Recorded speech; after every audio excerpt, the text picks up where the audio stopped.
right, welcome back to this free-for-all Friday edition of Focal Point AFR Talk. I'd like to know what you think the most memorable or significant story or development of 2013 was, and any predictions for the year 2014 coming ahead. 888-589-8840 is the number to call. Let's go right to the phones to start this segment. Let's go to Charles in Columbus, Ohio. Charles, welcome to Focal Point with Brian Fisher. What's on your mind? Hello, Brian. How are you? I'm doing fine. How are you doing? Doing well, blessed. Good. Most significant event for 2013 for me was the erroneous wrong ruling by the Supreme Court on the 1965 Voting Rights Act.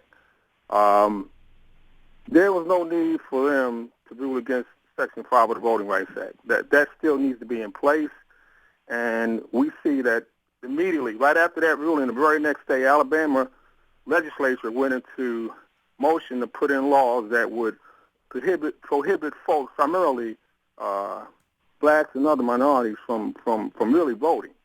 And our purpose is trying to get people to vote, not to try to keep people from voting. Yeah. Now, let me ask you this question. So do I take it, Charles, that you would be against voter ID legislation? Sure. There's no need for that. Okay. Now, why is the problem is not? Why is the problem is not there? Now, why is there no need for voter ID? There's no need. First of all, Brian, the number of so-called voter fraud cases is minuscule with regard to the number of people that are voting. Let me ask you something, Brian. This is related. You familiar with the second law of thermodynamics, correct? Right. Uh-huh. Okay. Now, you're never going to have a perfect system, but when you've got 0.00000% or 6% voting fraud, there's no need to have laws to prevent voting fraud. It's just not there. The problem is just not there. Well, let me prove that you're wrong, Charles.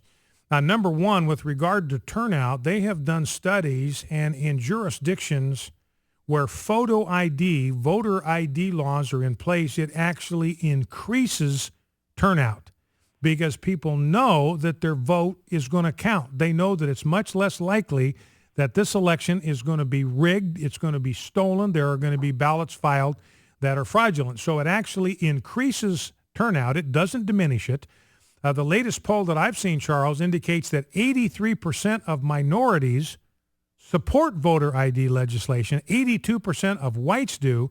So more minorities support photo ID than whites do. And I think it's because minorities realize, look, we're the ones that often get victimized by voter fraud. It's oftentimes in the districts where we vote, our votes are the ones that are being diluted. Our votes are the ones that are being canceled by fraudulent votes. We want our vote to count. We want it to be legitimate. We don't want it to be robbed of its significance by a fraudulent ballot. And then one last thing, and then I'll give you the last word, Charles. Just one last thing, and then I'll give you the last word before we're done here. But this is a piece from National Review from New York City's Department of Investigation. And listen to this. Undercover agents were able to obtain ballots for city elections a total of 61 times, 39 times using the names of dead people, 14 times using the names of incarcerated felons, and 8 times using the names of non-residents. On only 2 occasions, about 3% of the time, were the agents stopped by polling place officers. Here's one example. A 24-year-old female was able to access the ballot at a Manhattan poll site in November under the name of a deceased female who was born in 1923 and died in April 25th of 2012 and would have been 89 on Election Day. Now, the investigators wrote in the name of fictitious candidates, so it wouldn't affect the outcome of the election. But see, Charles, you are simply wrong when you say that this is not a problem. This is New York City. 97% of the time, they were able to get a fraudulent ballot in the name of somebody who was dead or had no right to vote. Give you the last word. Sure, Brian. Obviously, I disagree with you, and I think your study is pretty faulty. Now, let me give you 2 examples of. Well, no, hold it. Charles, you say my research is faulty. What's faulty about it? But first, okay, let me go back. I've given you, well, okay, there's been studies done. Okay, there was one study that was done nationally where the last 30 million votes that were cast, there were only let me take that back. There were 10 cases of fraudulent voting. There were 10 cases out of 30 million votes that were cast. Well, okay. Let me give you one other example. All right, then we're done. The onus needs to be on preventing people from vote. I'm gonna use me for an example. I'm here in Ohio in the 06 elections, the governor's election in 06. Okay, and I don't know if you remember this or not. In the locales where you had high black or minority presence, there were not enough voting booths for people to cast votes. People were out to 12 o'clock, 1 o'clock in the morning trying to vote. Where I voted at, I normally could go in and vote up to that point 15 minutes. The day I went to vote, I had to stand in line for 4 hours. Now, in areas where you had a high white population, you didn't have that issue. But in areas where you had high minority participation, you had that issue. And that, in effect, that was the 04 election. That, in effect, gave the state to Bush. Bush ultimately won the election. Whoever won Ohio won that election. Well, but Charles, see, you're wrong about what explains Bush's victory in Ohio. It was the fact that a constitutional amendment was on the Ohio ballot to protect natural marriage as the union of one man and one woman. And people turned out in droves to vote for natural marriage, biblical marriage, God-ordained marriage. And while they were there to vote for marriage, they also pulled a lever for George Bush because they knew of the two candidates on the ballot. He's the one who agreed with them on the issue of protection for marriage. Wrong. I'm here in Ohio. Bush won Ohio narrowly. If blacks and minorities had been allowed to vote normally like they normally have been, Clay would have won Ohio and won the election.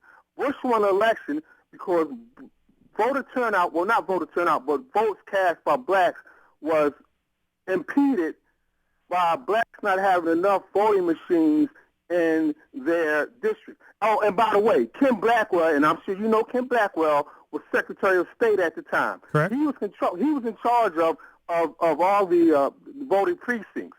Now, the reason that he gave why there weren't enough voter booths and black precincts, modern precincts, he said, well, from historical perspective, those people didn't come out to vote. This is what he's saying, which is totally erroneous. Okay, now, Charles. Okay, well, Charles. All right. Well, listen, I got to let you go. I got some other callers that are waiting on the line, but you know that Ken Blackwell is a black, right? I know. So what did he sell out his own race? Is that what happened here? Well, ask him that because you also know that Ken Blackwell ran for governor of Ohio. Correct. Ken Blackwell got no more than 20% of the black vote. He was well known in Ohio. Blacks knew him. Well, yeah, but Charles, Charles, hang on just a second on this percentage of vote. Barack Obama, in 2012, Mitt Romney got like 4% of the black vote. So what you're telling me, what you're acknowledging is that Ken Blackwell did 5 times better than Mitt Romney in getting the black vote. I mean, it's a monolith, Charles. You know that blacks vote monolithically for Democrats. I mean, it's automatic with them. They don't even think about it. They just go in and pull a lever for whatever guy's got a D by his name. So if you can get 20% of that vote, I mean, you've made a real dent into the black community. Well, you know what? Kim Blackwell should have won. He should have won the governor's race. Kim Blackwell was well known. He had the presence. He should have won. Now, why do you think? Why do you think he did? Now, why do you think he didn't win? He didn't. First of all, he didn't win for 2 reasons. He didn't win because he didn't get support of black Ohioans. That's one reason. The other reason is because he's still dealing with the race issue. Ohio is heavily Republican. Well, now wait. Well, hold it, Charles. Wait. So you're saying he lost because of the racism issue? Yeah. But you're saying that 80% of the blacks voted against him. So how can you blame that on whites then? If 80% of blacks voted against him, how does that make it the whites' fault? black folks are not black folks are only about 11, 12% of the population. The majority of the population here is whites. Okay, white folks did not come out and vote for him. First of all, like I said, Ohio is heavy Republican. And yeah, but Charles, you're admitting to me that that blacks overwhelmingly voted against the black candidate. More whites, apparently, a higher percentage of whites voted for Ken Blackwell than blacks voted for Ken Blackwell. So how can you tag this on some kind of white racism? You know what? Prior to Ken Blackwell running, we had 2 Republican governors, okay? After Ken Blackwell was run, we have a Republican governor now. What happened that Republicans didn't continue that consistency of winning the governorship? Well, you tell me. I don't know. You're the one that lives in Ohio. What happened? I just gave you. I just told you why. You don't want to accept it. So you're saying you're saying the reason is because of white racism. It is what it is. I know you don't want to accept it, but it is what it is. All right. Okay. Well, listen, Charles, I got to let you go. We are out of time, end of the first hour. You are listening to Focal Point on AFR Talk. Appreciate the call, Charles, and thank you for the extended conversation. We will be right back with more Focal Point. Those of you that have been online and waiting, Steve and Larry, hang tight. We'll get to you right out of the news. So stay with us, and we'll get to you just as soon as we can. You're listening to Focal Point on AFR Talk. And again, my 49ers going into Green Bay on Sunday. Catastrophic global warming could be -8 degrees at kickoff in Green Bay. Could be the second coldest playoff game in the history of the NFL. Get those Doritos out and ready to use for kindling to light up that fire in the bleachers. Focal Point, AFR Talk, back after the news.